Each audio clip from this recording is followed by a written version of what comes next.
시사에서 시간입니다. 오늘부터 다음 주 수요일까지 제가 휴가입니다. 이 기간 동안에 녹음 방송으로 보내드리게 되는데 앞으로 계속해서 주요 뉴스가 될 몇 가지 이슈들을 골라서 그 현황과 문제점들을 알아보는 시간을 갖도록 하겠습니다.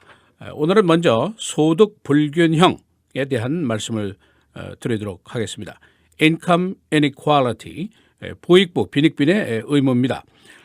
미국은 우리가 잘 아는 대로 기회 균등이 보장되는 사회고 헌법으로 행복 추구의 권리가 있는 나라고 또 전 국민이 동등의 권리를 가지고 있고 경제력 균등 발전이 당연히 이상적인 그런 나라죠. 그러나 현실은 지금 그렇지 않다는데 이제 문제가 있습니다. 소득 불균형의 현재 상황은 어느 정도인지, 그 원인은 무엇인지, 또 이 현상을 개선하려는 노력과 그 견해들은 어떤 것인지, 이런 문제들을 오늘 알아보도록 하겠습니다. 이 문제를 놓고 미국의 정계 경제계의 보는 시각과 견해가 매우 다릅니다.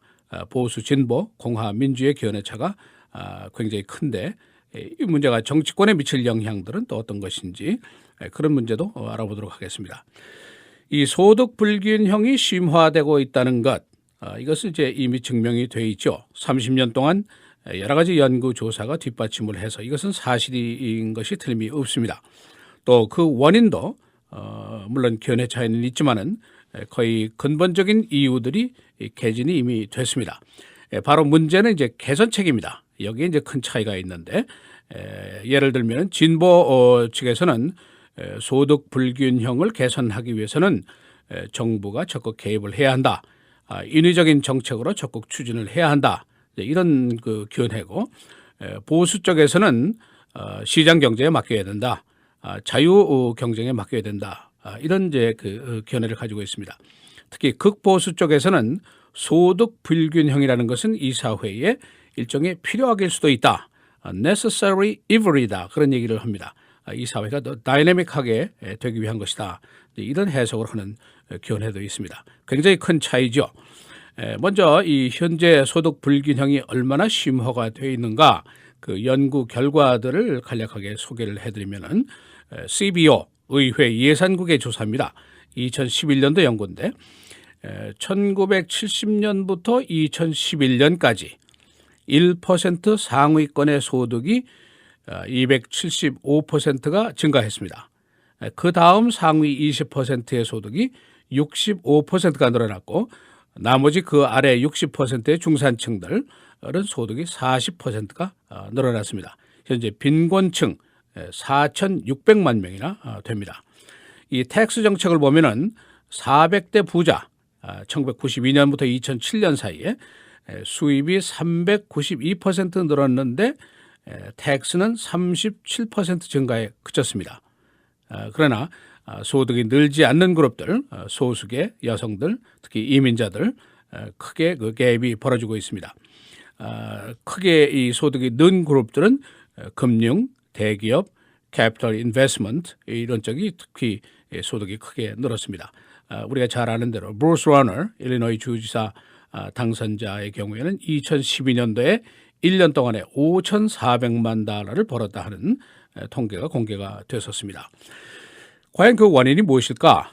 2014년도에 midterm election 오바마 대통령 민주당이 참패를 했습니다만은 그 원인이 뭘까 하는 여러 가지 분석이 있었습니다. 물론 이제 선거에는 항상 경제라는 것이 중요한 이슈인데, 그러나 이 경제를 보면 GDP 성장이 3, 4분기에 3.5% 성장했고 실업률이 5.8%까지 내려갔고 무역은 늘어나고 적자는 줄고 숫자상 그것입니다. 그러나 일반 중산층을 자세히 보면은 파트타이머들이 굉장히 많더라. 또 두 개 잡을 가지고 있는 사람들도 많더라. 최저임금에 가까운 근로자들이 많더라. 수백만 명의 근로자들이 일주일에 주 40시간 일을 하는데 두 개 잡을 뛰고 있고 이들은 휴가도 없고 보험도 없고 펜션도 없고 매우 고달프다. 이 중에는 대졸자들도 많이 있더라. 이런 이야기들이 분석이 됐습니다. 그러니까 문제 지역이 지금 가려져 있는 것이지 노출이 잘 안 되는 것뿐이지 중산층들이 굉장히 어렵다. 이런 문제들이 이제 제기가 되면서 이것도 이번 선거의 패배의 원인 중에 하나가 아니겠느냐, 이제 그런 지적이 나왔습니다. 과연 그런 그 근본적인 원인들이 무엇일까? 여러 가지 그 답변들이 있는데, 첫째는 우리가 상식적으로 잘 아는 글로벌리제이션입니다. 세계화죠. 그러니까 기업들이 값싼 노동력이 필요한 겁니다. 그래서 아웃소싱을 해가지고 노동력이 싼 쪽으로 이제 계속 하는 것이죠. 그러니까 그 고용이 늘지 않고 임금이 올라가지를 않는 거, 이것이 이제 바로 중요한 문제 중에 하나입니다. 그다음에 이제 기술혁명, 기술이 눈부시게 발전을 하니까 로우 스킬 근로자들이 설 자리가 별로 없다는 것이죠. 그러니까 이 사람들이 임금이 올라가지 않는 것은 당연한 일입니다. 그다음에 이제 중요한 것이 퍼블릭 팔러시입니다. 이 정책의 문제인데, 텍스는 부자의 텍스는 내려가고 루폴 빠져나갈 구멍은 늘어나고 이렇게 되어 있습니다. 또 한쪽에서 신보수 니어 컨서버티브 쪽에서는 정부 예산을 긴축해라, 절감해라, 줄여라, 혜택도 줄여라. 이렇게 되니까 기술 교육의 기회가 줄어들게 되고 경제적으로 이제 상승 노력의 기회가 없어진다는 것이죠.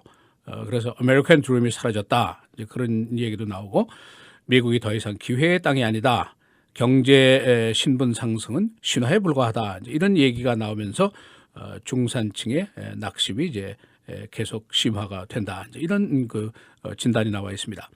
어떻게 처리를 해야지 이 문제가 해결이 될 것인가, 이제 여러 가지 처방들이 나오고 있는데, 부익부는 계속이 되고 있고 이것은 숫자로 이미 증명이 돼 있는데, 이 현상을 어떻게 개선하느냐, 그 하우의 문제에는 아주 굉장히 큰 차이가 있습니다. 바로 여기에 이제 정치적인 논란이 있고 보수 진보 민주당 공화당이 계속해서 이 문제를 놓고 이제 논쟁을 벌이게 되겠죠. 진보 쪽의 생각은 이겁니다. 정부가 적극 개입을 해야 된다. 새로운 경제적인 메커니즘을 만들어라. 그래서 수십 년 동안 누적되어 온 이 소득 불균형 문제를 개선을 해야 된다, 이런 이제 주장이죠.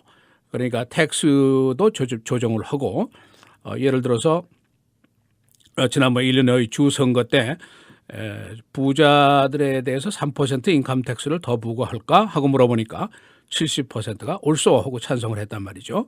그러니까 이런 거를 이제 얘기를 하는 것이죠.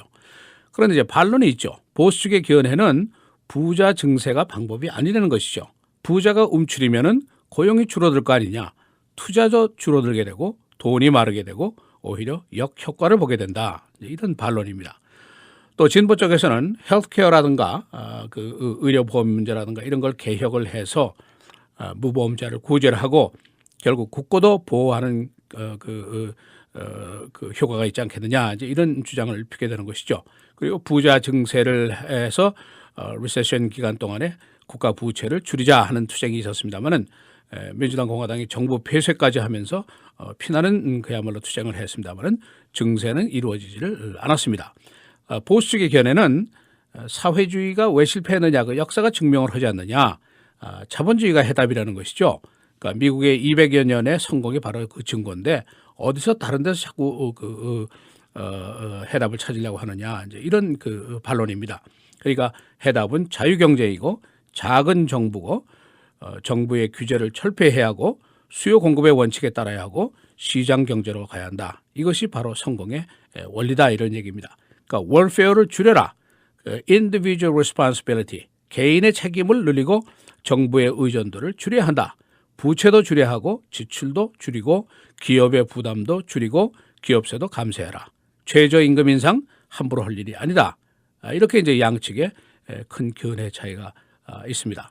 이제 오바마 대통령이 2년 동안 남아 있는데 2016년 대선까지 지금 말씀드린 이 이슈, 소득 불균형 이슈가 이제 계속해서 심각한 논쟁으로 이제 제기가 됩니다. 그 백그라운드를 잘 이해하시고 과연 나의 생각은 어떤 것인가, 무엇이 나의 해답인가, 이것을 잘 정리하는 노력이 있어야 할 것으로 믿습니다. 오늘은 소득 불균형에 대해서 말씀드렸습니다.